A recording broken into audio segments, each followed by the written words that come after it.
So just to step back for a moment and look at, again, back into the mistake column again, slightly returning, how do most companies or many companies that I work with approach vulnerability management?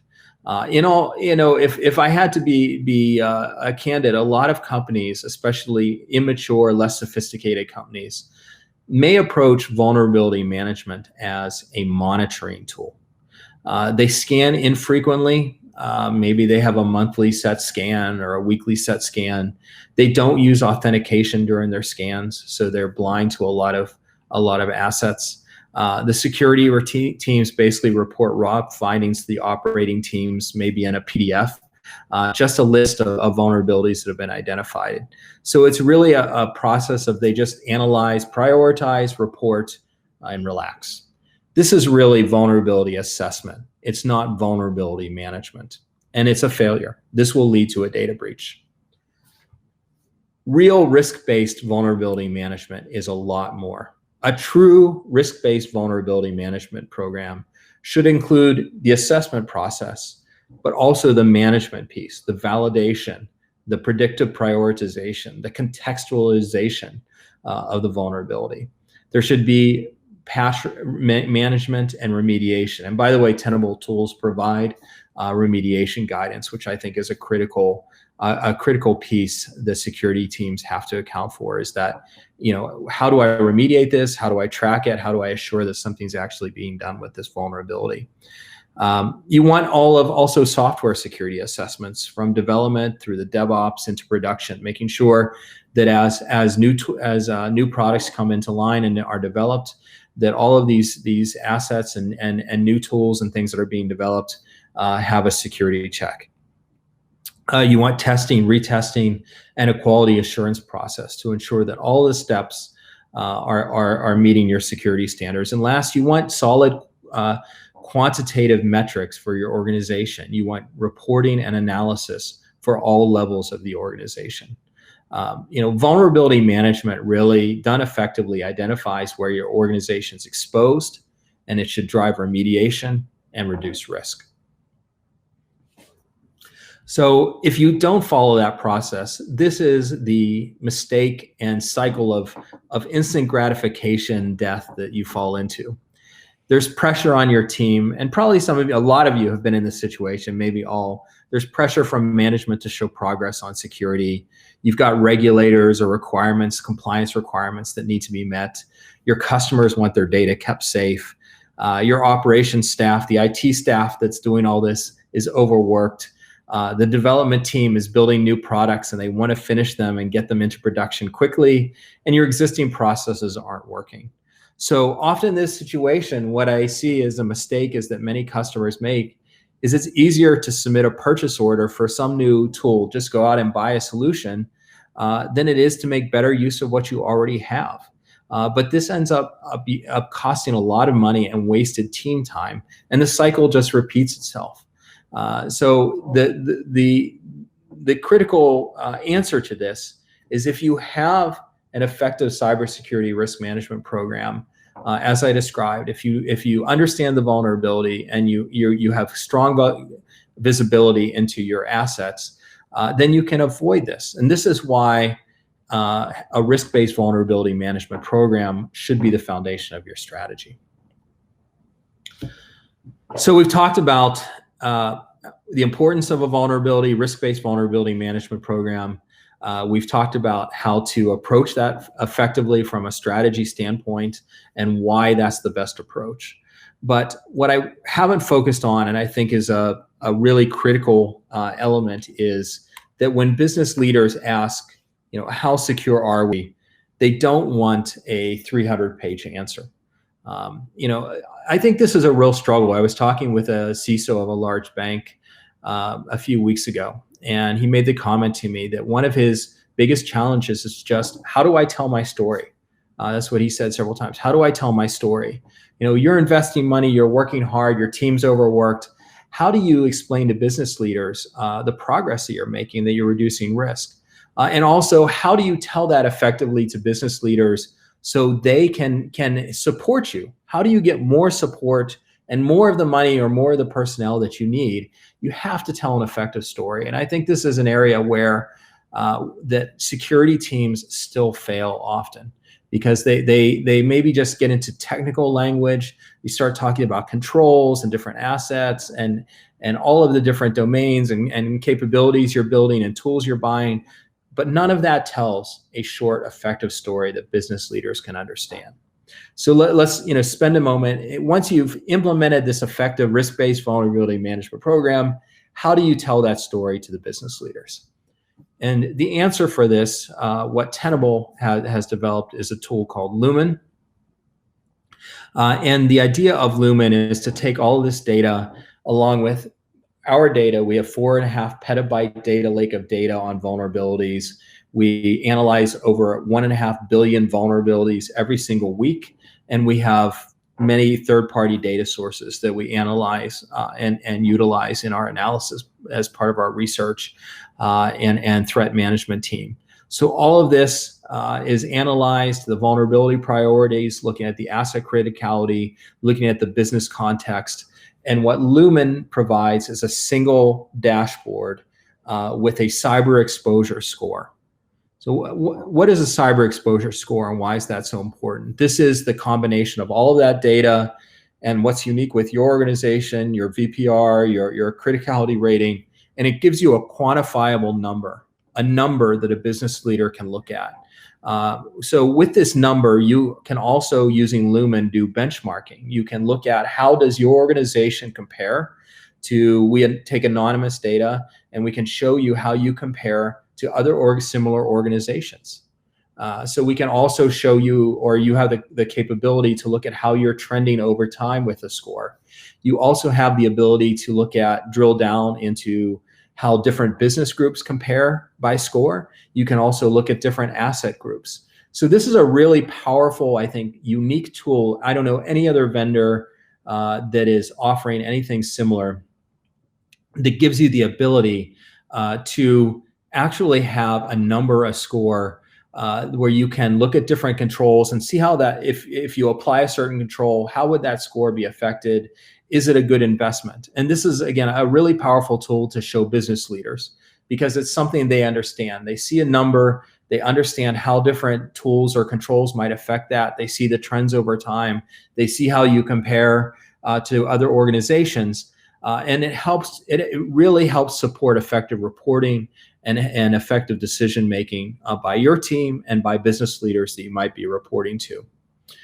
So again, you're having that score. And I really think I spent 2 years working at my last bank, looking at quantification and how can we really use quantification. And I can save you 2 years of work by saying that this really is the answer to that. What I still struggled with after 2 years of how to do effectively is how to compare your organizations with peers, the population, and groups within your own organization for strategic business decisions. And also another key part of I mentioned about remediation guidance. Within Lumen, there are recommended workflows and remediation guidance. So it helps you to understand what needs to be remediated, how to actually execute on that, and then to help you to do the follow-up to assure that the right steps have been taken to reduce that vulnerability. So I think that there's a few key questions, 5 key questions that need to be asked as a C-level executive, if you're a CISO or security leader looking at your security program. The first is, as a mature organization, you should ask, where are we exposed? Then you should ask, what do we focus on first? Where should we focus? How do we prioritize? And how mature are we? And this isn't just capability building, but this is actually asking, once I know all of my assets, I know the attack surface, and I know what's critical, how mature am I as an organization to address those specific risks? And I mentioned how reducing your workload to 3 to 5% of vulnerabilities. Often with customers that I've worked at, organizations, when they first implement this approach, they actually see more work at first because they see a lot more assets. So sometimes the first reaction is that all of a sudden we see things we didn't know about, and we see all of these assets now. And the reaction may be, I have a lot more work, but it's not true, because actually you see a lot more of the attack surface, but you realize that only about 3 to 5% of the risk on those assets are critical. So you get more visibility, but your workload reduces because you're only focused on what's critical.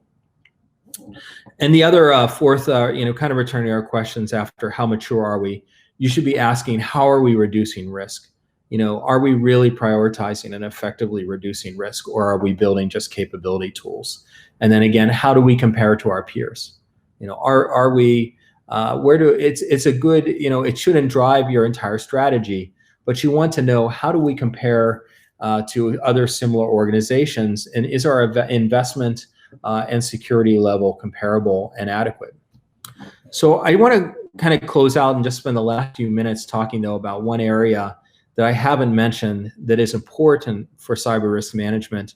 I think it's important to mention because it's a blind spot for almost every security leader I talk to, and this is operational technology.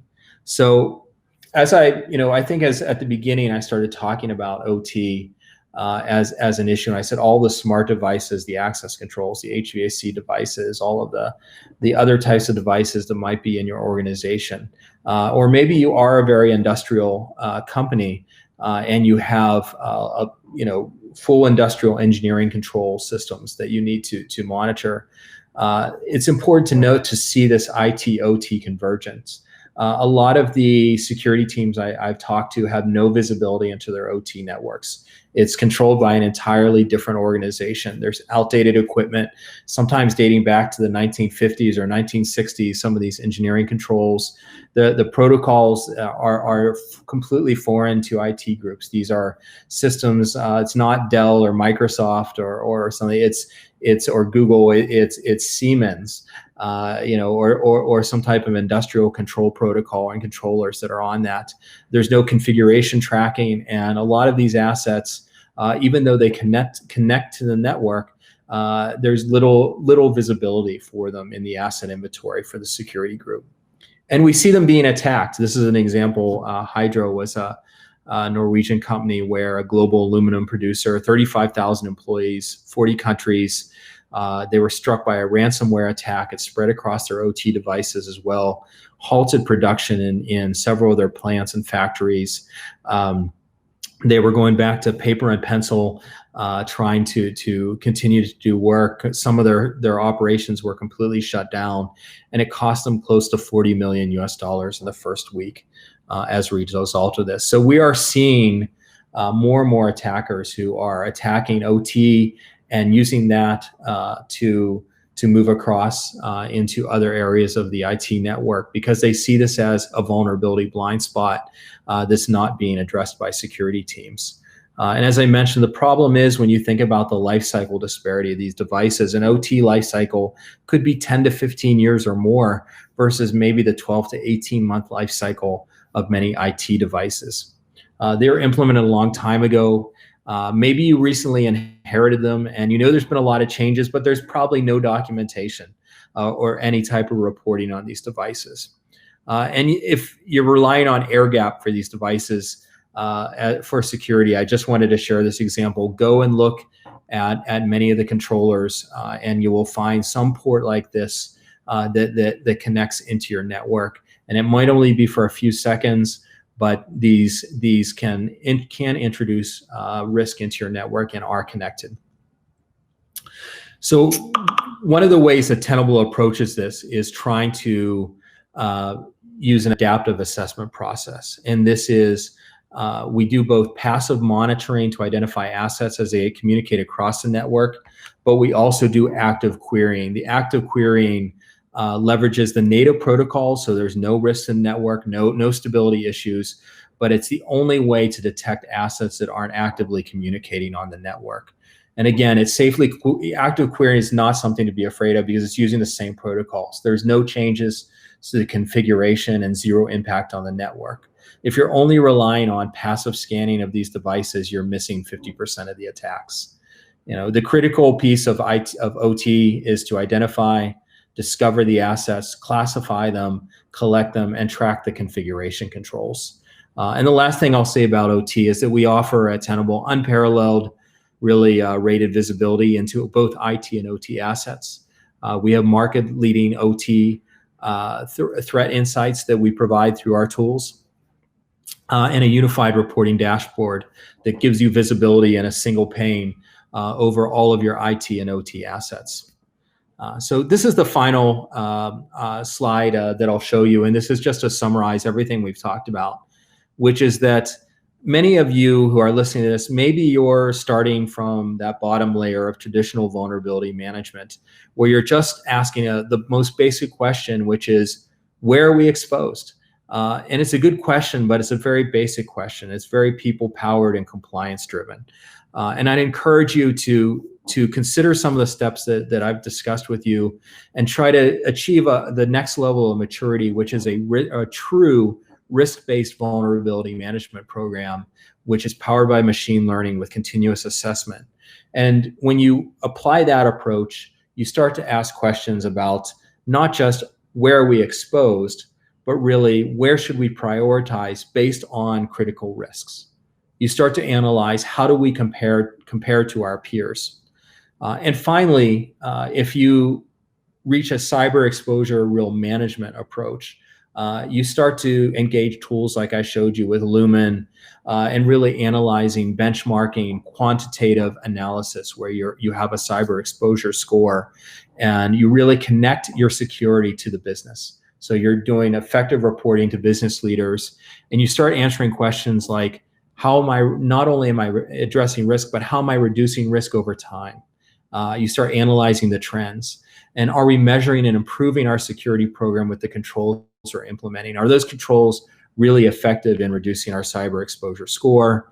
And you start to look at some of the analytics beyond vulnerability management. So, this is the peer benchmarking. This is drilling down into different asset groups or different business groups within your organization, and you're looking at how do they compare, and how does all of this paint a picture of an effective cybersecurity risk management program.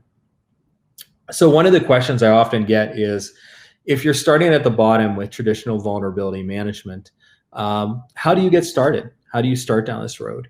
And I think that if your organization is using the red, amber, green RAG score approach, the milestone approach, or blindly building capabilities, the most effective way is first to educate yourself on this process, but do a demonstration or test this. Really see it in real life.